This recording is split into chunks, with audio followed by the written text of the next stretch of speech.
You're looking at a man whose shop and house burned down. It's cold as a polar bear's scrotum outside, and in the ashes of what he calls home, he can think of nothing better to do than work on whatever garbage is in front of him. Maybe this is part of a grand plan, or maybe he's lost the plot. I doubt he knows that answer himself. Regardless, sometimes it doesn't matter if you have a plan or not. Ah, yes, the $500 Ford, my loyal workhorse. So it's got issues, some that I should have fixed forever ago when I first got it, some new ones. Yeah, with everything that's happened, I've been using it a lot. Beginning with the rear diff, it's chattering on slow turns, it goes. Basically, that could be caused by not adding the Ford-specific Motorcraft additive friction modifier to the rear diff when you change the oil. In my case, I'd say it's most likely just because the oil is from 2003.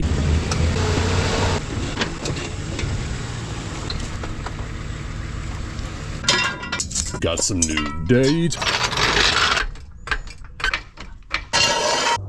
At least I have a flat surface to work on. Anything in there? There is. Well, it's full anyway. What is in here? It actually doesn't look that bad. It looks like someone has actually replaced that oil in the past, but if they didn't use the special Ford additive friction modifier, that would explain the chattering it's doing.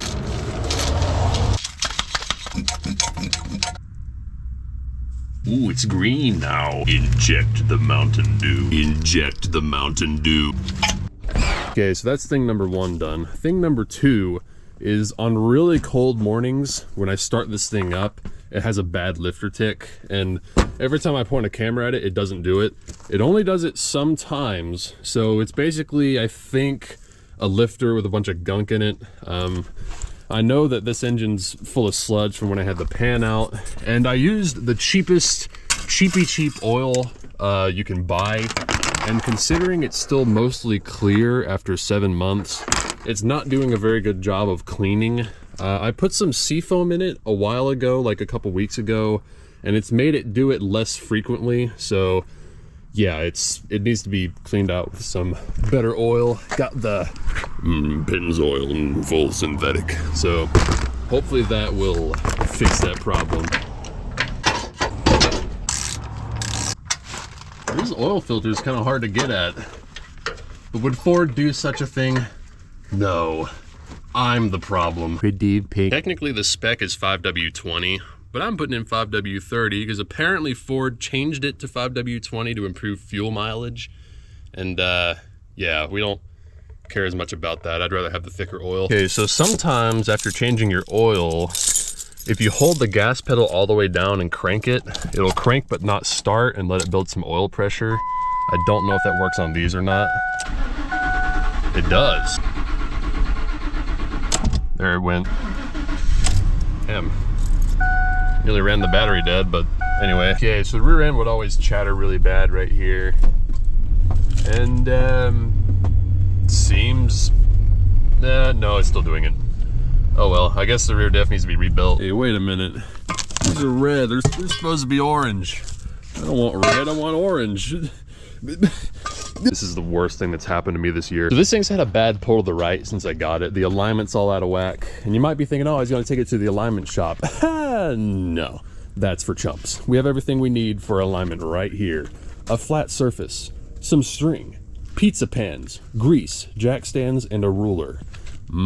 First of all, with these pizza pans, I'm just gonna put some grease on them and then sandwich them between each other. All right, now I'm gonna set the wheels on top of the greased pizza pans. So now the wheels will turn freely because we don't want any resistance, because when we're setting our toe, it'll mess up our alignment.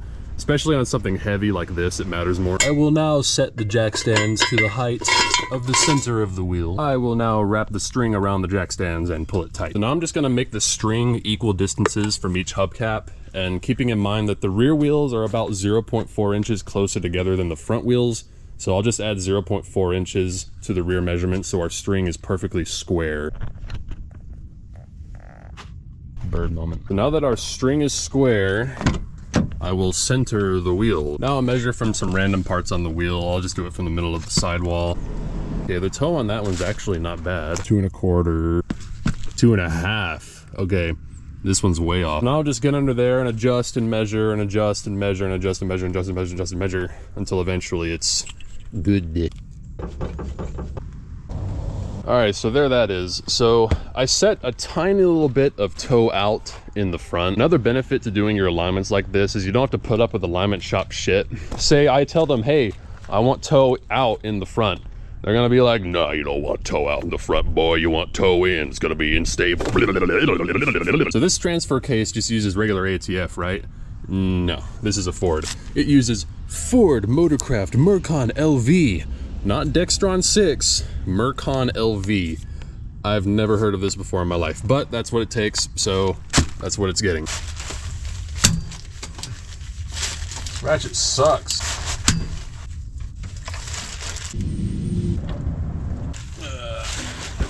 Yep, it's full. I hate this type of ratchet. This thing sucks. Also, why do we make tools as slick as humanly possible? Like, why do we polish them like that so that if you get oil on your hands, it just slip and slide and fall out of your hands? I never understood that. Also, some people were asking me after the revival video, like, how rusty are the cab mounts? They rust really bad on these. They're perfect. I'm gonna spray them with some of this so they stay perfect. This thing is still pulling to the right. Not as bad as it was, but I don't think it's the alignment. We got something else going on. I'm not sure what. I mean, the wheels are tight, you know, everything seems okay. It might be like a bushing or something that's worn weird, I don't know. Got the trailer hooked up because tomorrow I'm driving 6 hours to Kentucky to pick up a car. I'm hungry and I gotta piss. Got the car though. Well, it's 3 in the morning, but we got it back. Here's that item I went to pick up with the $500 Ford and $1,100 car trailer that used to be a 60s camper trailer to pick up a car that's basically garbage, actually working as a car because you got to rebuild it every 40,000 miles or every 3 years, give or take. Sounds kind of absurd when you break it down like that. But yeah, the Ford made the trip. Absolutely no drama whatsoever. Well, as far as mechanical failures go, that is. One issue I'm having is these tires. This sidewall is so tall and flexy. Every time a truck passes me or a gust of wind hits me, it's going whoa, whoa, whoa. The rear end feels really jello-ish. I could get some lower profile truck tires. That would help that a lot. Would also help us climb hills better. Or get wider wheels. I don't know. Also, taking turns, it's like the weight has to transfer, the sidewall has to flex and go before it actually starts turning. It's just not, it could be better. There we go. Oh yeah, and this light fell out somewhere on the way home. Hope that wasn't expensive. So we're at the temporary home base. I got some coil packs from Jags. So I've been having an intermittent misfire at idle, and well, the current, go away. The current coil packs on there are kind of broken on the connectors, so I'd say that's probably not helping us at all. Yeah, so this is the kind of thing I'm talking about. That connector is just, yeah. I paid like $160 for these coils, and supposedly they're like upgraded. They're like 10% more powerful or something. And they weren't any more expensive than OEM, so I figured why not. Now you can go on eBay or Amazon and pay like $40 for a set of coils, but yeah, I didn't really feel like playing the Chinese part lottery with this thing. V8 motor, V8 motor, V8 motor, V8 motor, V8 motor, V8 motor. Motor crap, motor crap, motor crap, motor crap. I will put one of the original coil packs in here, just in case, you know, just in case. It still runs. Always a plus. This radio never shuts up. It just keeps doing that, and doing that, and doing that, and doing that, and doing that. There it goes. I think now that the new diff fluid has had time to marinate, the shutter has actually gone away. Interesting. Or was it the coil packs and it was just missing. But it sounded like it was coming for the rear. I don't know. Anyway, it's not shuttering anymore either way. Winter sucks. I cannot say. There we go.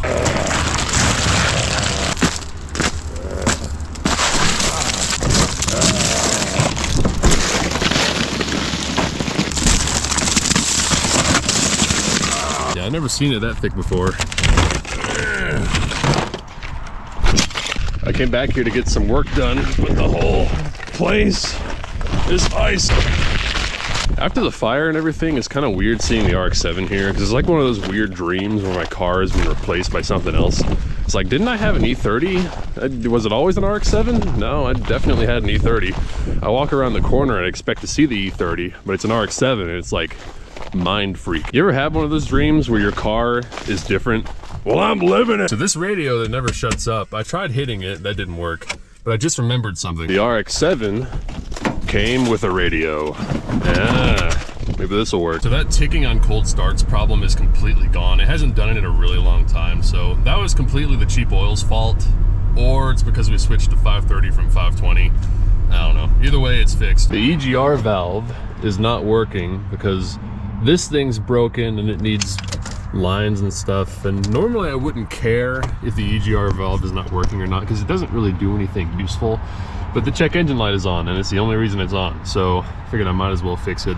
A lot of people think that if your EGR valve isn't working, it'll cause the engine to knot, which is not true. It's actually the computer's fault. So basically, when your EGR valve is working, the computer has to add extra timing because it makes the engine kind of run like shit. And basically, if you delete the EGR valve and the computer doesn't know about it, it continues to add timing, and that causes knot. Basically, the government bullied manufacturers into putting this goofy shit on their engines. They don't do anything but reduce emissions. That's literally all they do. It's broken. It's broken. Ow. That was easy. That stud is broken, but it's not leaking, so yeah. I'm growing stalactites down here. Yeah, we fixed something we don't really need just to make a light go away. Yeah! Of course it's windy as shit out here. Mother Nature is fat. Anyway, so next on the chopping block is transmission filter. And unfortunately, Ford decreed that we weren't worthy of a drain plug.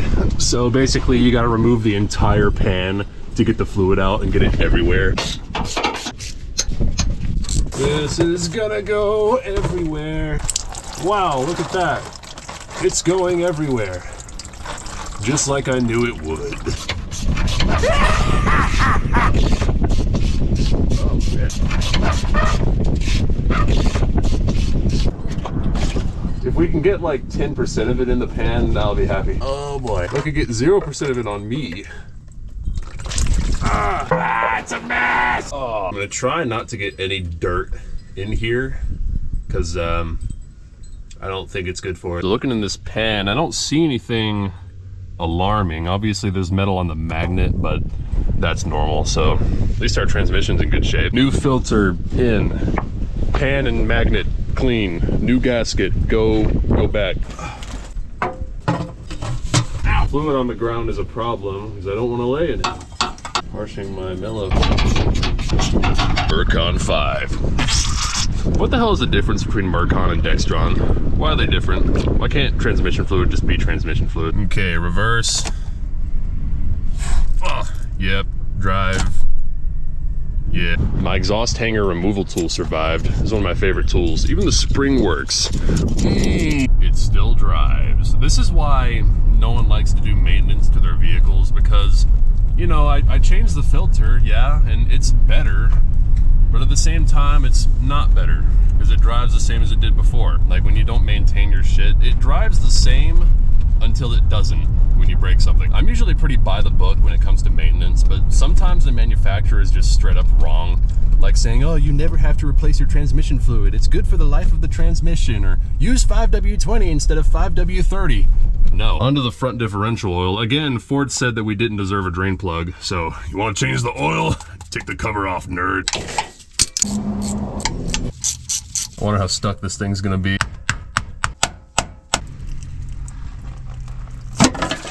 Yep, there we go. Okay, the fluid in this one actually looks pretty bad. That is shit from a butt. There doesn't appear to be a magnet in this one, so all the grit is just kind of floating around. There's some little chunks in there, but that could be worse. The right stuff, it says they're right on the tube. I like using this because you don't have to let it dry. I don't have time for that shit. I got things to do. You just stick it on there and send it. Click, click, click, click, click. Well, that's about everything I wanted to do to this thing. It's pretty much ready to go. Apart from tires, I'm gonna hold off on those for now because I'm trying to save money. Yeah, I bought the RX-7, but it's part of the rebuild. You know, I lost a car in the fire, I got one to replace it. Also, I did not pay much for it. Whatever you're thinking, it's less. Also, this radio, I tested it and it doesn't work. So, oh, I missed. Also, progress on the rebuild has been slow because of dumbass winter, the worst season.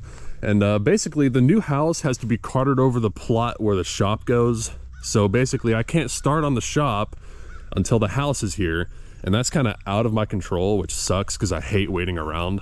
But yeah, that's why I haven't done anything.